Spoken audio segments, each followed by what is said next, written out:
Hello and welcome to Commerce Made Easier. In today's lecture of Business Studies Class 12, we will continue the chapter Organizing and in that today we will discuss the Delegation of Authority. तो हिंदी में से कहते हैं अधिकार का अंतरण. तो Delegation of Authority, it is the part of process of organizing. तो meaning क्या है इसका? There are so many functions that needs to be performed in the organization to achieve the goal.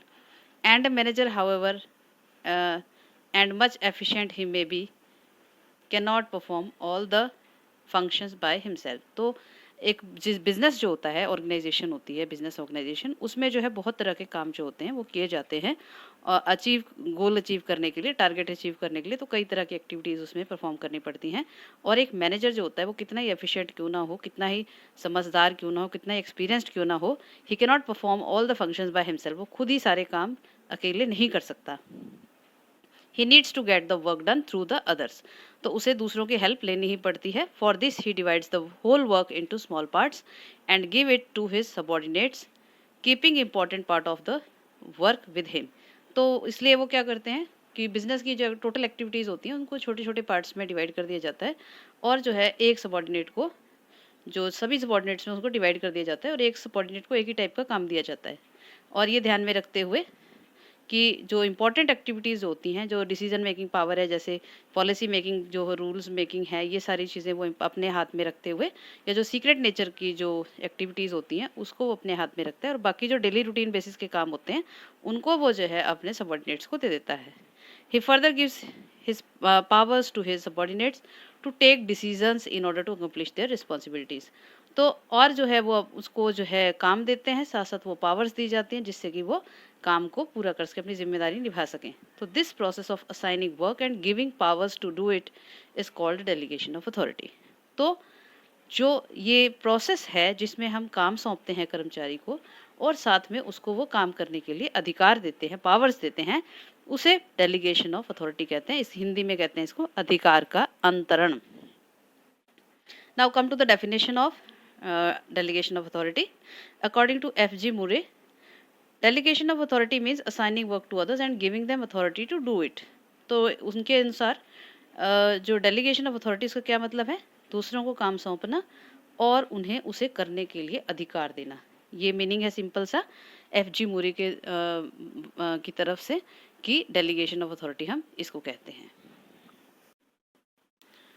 So after discussing the meaning and definition of delegation of authority, now let us have a look at the elements of delegation of authority. यानी कि उसके तत्व, किन चीज़ों से मिलकर के delegation of authority बनता है, क्या क्या उसके तत्व होते हैं.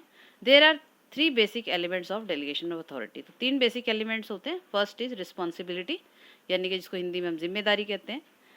It is the obligation, यानी कि दायित्व, to accomplish the assigned work properly by the subordinate. It originates from the superior subordinate relationship. तो अधिकारी और अधीनस्थ संबंध होते हैं.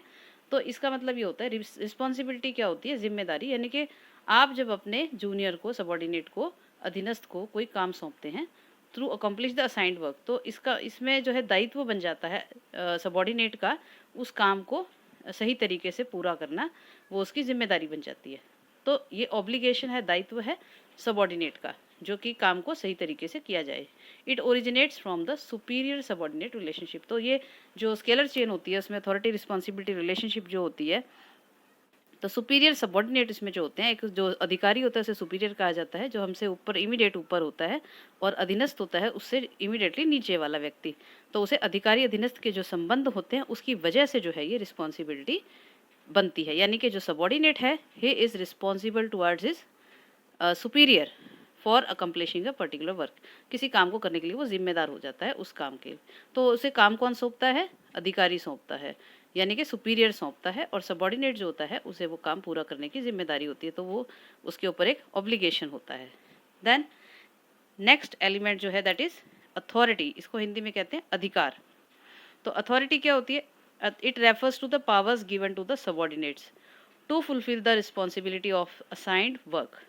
तो ये क्या होते हैं? ये अधिकार होते हैं, पावर्स होती हैं जो कि सबॉर्डिनेट्स को दी जाती हैं ताकि वो अपनी जिम्मेदारी, जो यहाँ पे रिस्पॉन्सिबिलिटी उसको कुछ करने के लिए दी गई है, उसको वो पूरा तभी कर पाएगा जब उसको कोई पावर्स दी जाएंगी उसको पूरा करने के लिए. तो it flows from top to bottom. ये हमेशा ऊपर से नीचे बहती. तो जो टॉप पावर कौन देगा हमें?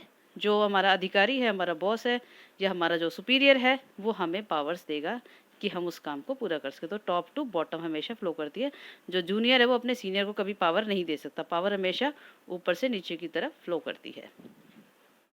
Without power, without authority it is not possible to accomplish work and achieve goals. तो अगर आपको मान लीजिए कोई जिम्मेदारी दे दी जाती है और आपको पावर ना दी जाए उसे करने के लिए, तो आप उस काम को कैसे पूरा करेंगे? ठीक है, तो रिस्पॉन्सिबिलिटी जो है उसे निभाने के लिए हमारे पास पावर होना बहुत ज़रूरी है। बिना पावर के कोई भी आपको काम दिया जाए, जब आपके पास पावर ही नहीं है डिसीजन लेने की या उस काम को करने की, या अपने जूनियर्स को आप कोई काम सौंप नहीं सकते, आप उनसे कोई काम करवा नहीं सकते हैं, तो आप कोई अपने लेवल पे कोई डिसीजन नहीं ले सकते, अपने तरीके से काम नहीं कर सकते, आपको पावर नहीं है इसको करने की, तो फिर आप वो काम कभी पूरा कर ही नहीं पाएंगे। तो बिना अथॉरिटी के, तो ये मेन जो एलिमेंट है इसका, दैट इज़ अथॉरिटी। बिना इसके कोई भी काम, कोई भी टारगेट अचीव नहीं किया जा सकता, कितना ही बड़ा गोल हो, कितनी बड़ी प्लानिंग कर रखी हो आपने, जब तक आपके पास अथॉरिटी नहीं होगी किसी काम को करने की, तब तक आप अचीव नहीं कर पाएंगे अपने गोल्स को। Then third element is accountability, इसको हिंदी में जवाबदेही कहते हैं। तो it is the answerability for final result और outcome of the assigned work.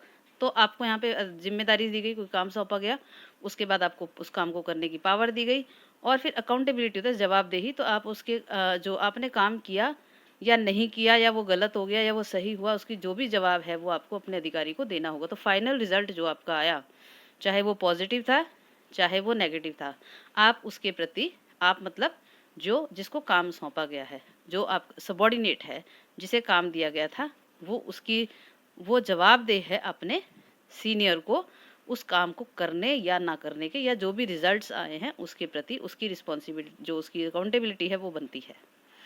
Every person in organisation is accountable towards a superior for the responsibility of work assign to him. तो उसे जो काम सौंपा गया है, हर व्यक्ति, हर संगठन में जो भी चार्ट हो, चाहे वो फंक्शनल हो चाहे वो डिविजनल हो, किसी भी फॉर्म का जो है, वो फॉर्मल ऑर्गेनाइजेशन की हम यहाँ पर बात कर रहे हैं, इनफॉर्मल की नहीं। तो फॉर्मल ऑर्गेनाइजेशन में ही सिस्टमेटिक वे में काम होते हैं। तो business organisation itself is a formal organisation. तो फॉर्मल ऑर्गेनाइजेशन में जो होता है, सभी की पोस्ट होती हैं, प्रॉपर ऑर्गेनाइजेशन चार्ट होता है जिसमें टॉप टू बॉटम सभी के जो है पोस्ट होती हैं, पावर्स होती हैं, उसके हिसाब से। तो आपका जो अधीनस्थ है या जो सबॉर्डिनेट है, he is accountable for the result. जो भी उसका रिजल्ट आया है, जो भी उसे काम सौंपा गया है, तो ये अपने बॉस जो है या सुपीरियर है उसके प्रति वो अकाउंटेबल है, आंसरेबल है कि उसने वो काम किया या नहीं किया, या गलत हुआ या सही हुआ, जो भी है उसको उसके रिजल्ट्स के बारे में अपने सुपीरियर को इन्फॉर्म करना ज़रूरी होगा। It flows upward. तो जवाबदेही नीचे से ऊपर की तरफ जाती है, यानी कि जो अधीनस्थ है वो अपने अधिकारी को रिपोर्ट करेगा, उसे बताएगा कि ये ऐसे मैंने किया या ऐसे गलत हुआ, तो उसकी गलत या सही जो भी होगा उसकी जवाबदेही उसके काम के प्रति बनती है। Authority can be delegated but accountability can not. तो भले ही हमने जो है जवाबदेही बनती है, लेकिन अथॉरिटी जो होती है हम दूसरों को दे सकते हैं, यानी कि हम किसी को काम करने की पावर दे सकते हैं, लेकिन अकाउंटेबिलिटी जो होती है, जवाबदेही जो होती है, वो हम दूसरों पर नहीं सौंप सकते। यानी कि इसका मतलब ये हुआ कि जो बॉस है आपका, भले ही उसने आपको काम सौंपा है, सब कुछ है, लेकिन वो अपने पर्टिकुलर ओवरऑल जो है रिस्पॉन्सिबिलिटी या अकाउंटेबिलिटी जो होती है वो बॉस की बनती है। तो ओवरऑल जो गोल अचीव अगर नहीं होगा, तो टॉप मैनेजमेंट की रिस्पॉन्सिबिलिटी बनती है कि उसने जो भी वो इन्वेस्टर्स हैं जिनका भी पैसा, मान लीजिए कंपनी है, कोई भी काम करता है, वो ये कह के नहीं बच सकता टॉप मैनेजमेंट की ये तो प्रोडक्शन डिपार्टमेंट मैनेजर की गलती है, या ये सुपरवाइज़र की गलती है जो है प्रोडक्शन लेट किया या अच्छी क्वालिटी का सामान नहीं बन पाया और उसकी वजह से हमारी सेल कम हो गई और हमारा जो है प्रॉफिट कम हुआ। तो टॉप मैनेजमेंट जो है वो उसकी फाइनल अकाउंटेबिलिटी बनती है टुवार्ड्स द इन्वेस्टर्स कि क्यों वो ज़्यादा प्रॉफिट नहीं दे पाए, क्यों उनको जो है कंपनी को अच्छे से मैनेज नहीं कर पाए। तो कोई भी जो सीनियर है वो अपनी अकाउंटेबिलिटी से बच नहीं सकता है ये कहकर कि जो है ये तो जूनियर की गलती है, उसकी वजह से काम गलत हो गया। तो फाइनल जो अकाउंटेबिलिटी होती है उसको हम किसी को डेलीगेट नहीं कर सकते हैं, हम किसी की हेल्प ले सकते हैं, हम काम को डिवाइड कर सकते हैं, हम दूसरे अपने जूनियर को काम सौंप सकते हैं, उसे काम करने का अधिकार दे सकते हैं, लेकिन हम जो फाइनल जो अकाउंटेबिलिटी होती है, जो जवाबदेही होती है, वो उसकी ही होती है जिसने उसको काम सौंपा है। तो किसी भी तरीके से वो व्यक्ति जो है बच नहीं सकता है अकाउंटेबिलिटी से। तो ये 3 एलिमेंट्स हैं डेलीगेशन ऑफ अथॉरिटी के, जिनसे मिल करके एक तरह से अथॉरिटी जो है उसका डेलीगेशन किया जाता है। तो रिस्पॉन्सिबिलिटी, अथॉरिटी एंड अकाउंटेबिलिटी। तो आज के लिए इतना ही, और हमारा ये आज का जो है वीडियो आपको कैसा लगा हमें ज़रूर बताइए। हमारे इस वीडियो को लाइक कीजिए, शेयर कीजिए and don't forget to subscribe this channel. Thank you.